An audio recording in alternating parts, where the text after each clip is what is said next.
man hijacked a plane in 1971 and then vanished into thin air. 50 years later, the FBI still has no answers. Headlines called him the Ghost Hijacker of America. He used a fake name, Dan Cooper. The world calls him DB Cooper. This is the only unsolved skyjacking in U.S. history.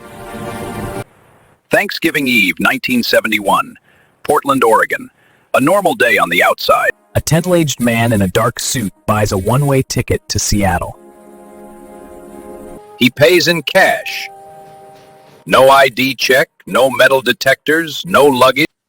On board are 36 passengers and 6 crew members. Witnesses remember him as calm, polite, almost forgettable. Then he slips a note to flight attendant Florence Schaffner. She ignores it at first, thinking it's just a phone number. The note says, "I have a bomb in my briefcase." He cracks open the case, calmly shows wires and red cylinders. The crew realize this is a real hijack, not a joke. Up front, the pilots contact Seattle and the FBI. He demands $200,000, 4 parachutes, and fuel for Mexico. Flight 305 is ordered to circle while the ransom is prepared. Agents scramble to gather marked bills and locate parachutes. Passengers are told there's a minor mechanical issue. No one panics. As the plane circles for hours, night and bad weather roll in. Seattle-Tacoma prepares for a hijacked flight to land. The ransom is packed, $10,020 bills, serial numbers recorded. 4 parachutes arrive, including one older training rig by mistake. The 727 finally lands. Cooper is still calm and in charge. He orders shades drawn, lights dimmed, and demands no armed men near the plane. The money and parachutes are handed over just as he asked. He lets every passenger go without hurting a single person. Only Cooper, the pilots, and one engineer remain on board. He orders a strange flight profile: low altitude, slow speed, landing gear down. Fighter jets shadow the flight, but in the darkness they can't see the hijacker clearly. The plan is to head south, refuel in Reno, then continue toward Mexico. Cooper forces the crew into the cockpit and stays alone in the rear. He knows the 727 can lower its rear stairs during flight.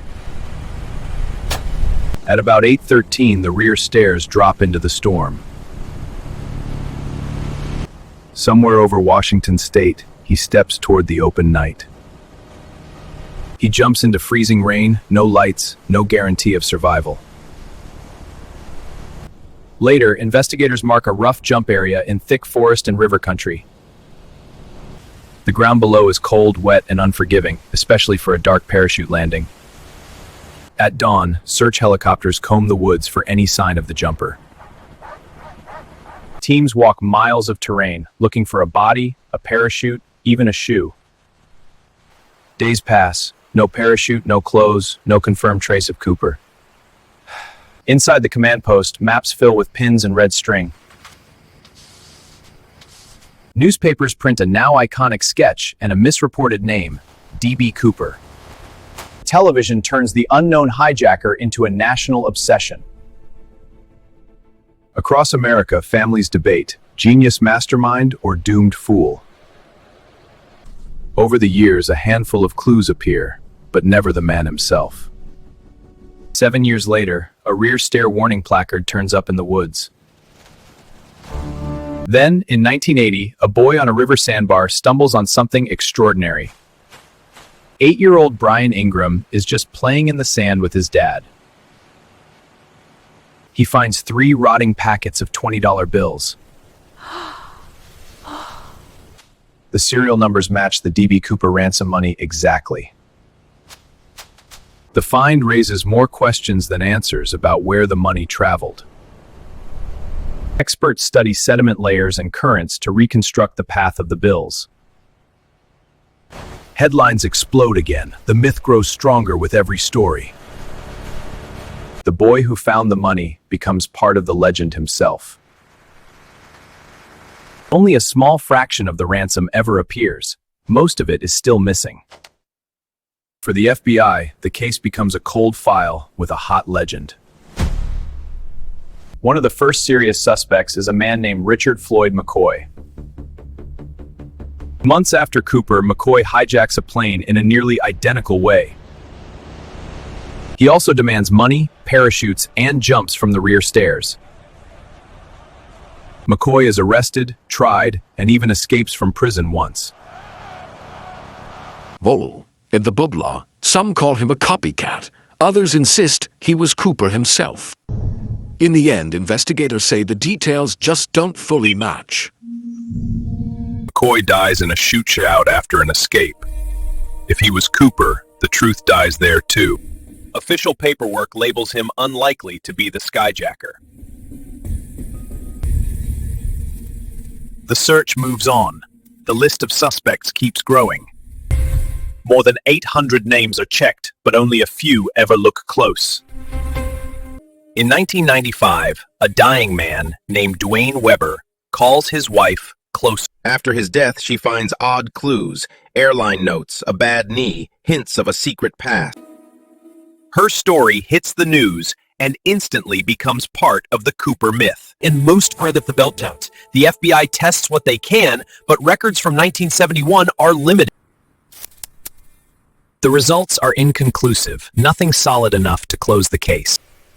Weber is buried with his confession, real or imagined, locked in the ground. Like so many suspects, his story feels dramatic, but the evidence is thin. In Cleveland, and to this day his widow insists she married the man who hijacked Flight 305. America loves suspects, but this mystery needs proof, not just dramatic last words. Some mysteries stay unsolved because we can't solve them. Others stay unsolved because we don't really want. Every new theory, every video, keeps the legend of D.B. Cooper alive a little longer. We know the flight path, the ransom money, the tie, and the sketch. What we don't know is the one thing that matters most: who he really was. One man, one plane, one jump, still echoing through American history. D.B. Cooper wanted to disappear. Half a century later, he still has. So now the question is yours. Did he die in the jump or beat the system forever?